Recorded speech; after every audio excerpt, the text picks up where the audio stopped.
అసలు అవును. వేరే లెవెల్ అసలు.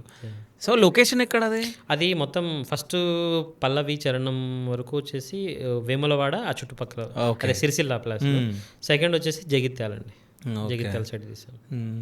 అంటే ఒక ప్రొడ్యూసర్‌గా మీరు సాంగ్ స్టార్ట్ అయ్యేటప్పుడు ఈ లొకేషన్స్ అవన్నీ మీరే చూసుకుంటారా? లేకుంటే ఎవరైనా చెప్తా ఉంటారా? అంటే అదే డైరెక్ట్ డిపెండ్స్ ఆన్ మనం ఫస్ట్ అనుకున్న కంటెంట్ని బట్టి ఉంటుంది. హ్మ్. కొరియోగ్రాఫర్ డిసైడ్ చేయొచ్చు, మనం ఏదైనా అనుకుంటే మనం కూడా చెప్పొచ్చు. ఓకే. ఇలా జరుగుతుంది. రాను బొంబేరానికి అయితే ప్లేసెస్ అన్నీ మన ఈయన కొరియోగ్రాఫరే అనుకున్నాడండి.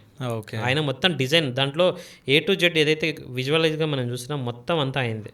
మొత్తం అంతా ఆయన క్రెడిట్స్. ఓకే. ఆడియో వచ్చేసి కళ్యాణ్ గారు సూపర్. ఆయన అసలు నాకు ఒక బ్రదర్హుడ్ ఓకే. ఇండస్ట్రీలో.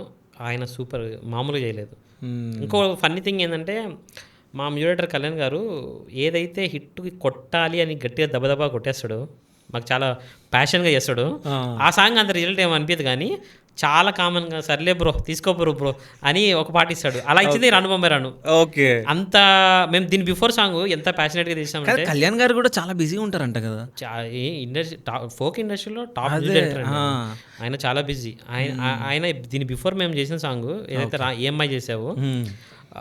చాలా ప్యాషన్గా చేసాం. అసలు మామూలు కష్టం. దాని బిఫోర్ ఏ తెరి మేరీ కథ కానీ ఇది కానీ బాగా ప్యాషన్గా చేసాం, చాలా కష్టపడి. ఇది కూడా చేసాం, కాకపోతే హ్మ్. ఇది ఇంత హిట్ అవ్వాలి అనుకొని ఏం చేయలేదు. సరే బ్రో తీసుకొని బ్రో చేసేసిన అని ఇచ్చేసింది నాకు.